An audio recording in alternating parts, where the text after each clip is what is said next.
¿Por qué ha sido tan atropellado el estudio de la reforma pensional?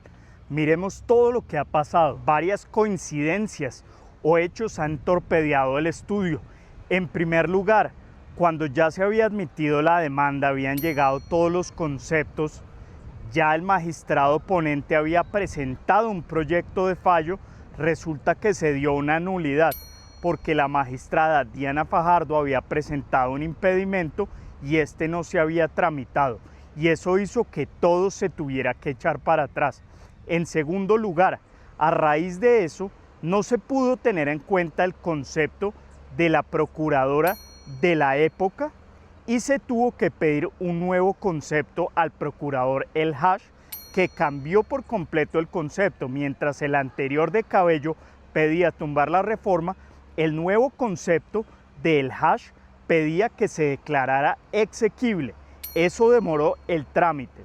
En tercer lugar, ese concepto se demoró, entonces se tuvo que redactar un nuevo proyecto de fallo y durante este tiempo además llegaron a la Corte Constitucional nuevos magistrados.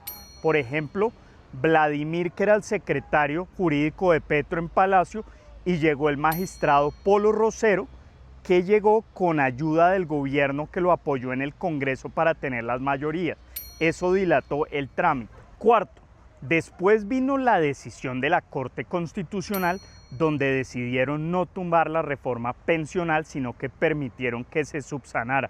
Pero pasó algo curioso, y es que el auto que debía ser notificado a la Cámara, donde se explicaba qué se debía subsanar, no fue notificado a la Cámara porque el gobierno y la Cámara de Representantes, con el comunicado de prensa, decidieron avanzar en la subsanación.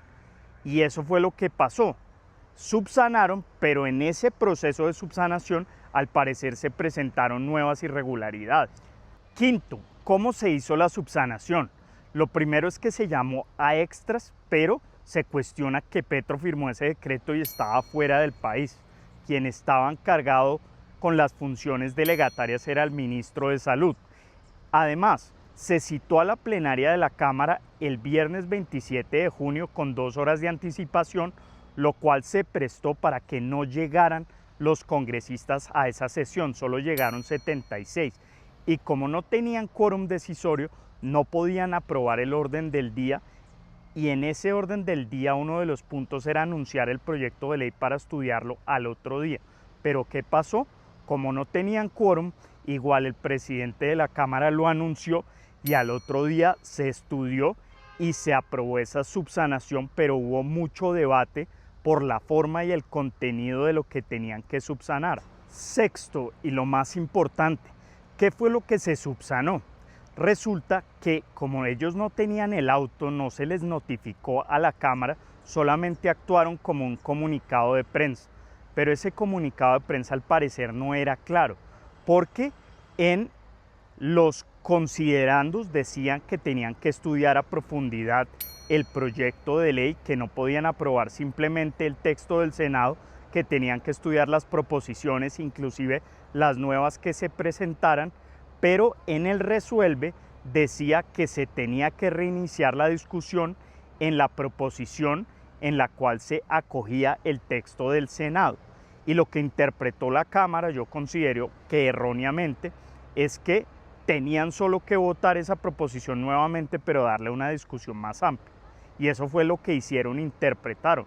Pero yo, después de leer el comunicado de prensa y el contenido, creo que lo que quería la Corte Constitucional era un debate amplio, un debate donde estuviera la oposición, y eso no pasó porque la oposición se retiró por la forma como se convocó y se anunció el proyecto de ley.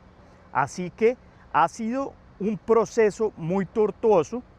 Ahora la Corte Constitucional estaba esperando que le llegaran esas actas de la sesión del 27 y 28 de junio, y la del 27 de junio no va a llegar porque no se pudo aprobar, porque no tenían mayorías decisorias. ¿Y eso qué significa? Que se pudo haber viciado el proyecto de ley porque el principio de publicidad se pudo haber vulnerado. Se discutió un proyecto de ley sin que se pudiera anunciar, así que La Corte Constitucional va a entrar a tomar una decisión en su sala plena, seguramente esta la otra semana, pero ha sido muy tortuoso y ha sido un enfrentamiento en el Ejecutivo y la Corte Constitucional por la reforma pensional de Petro.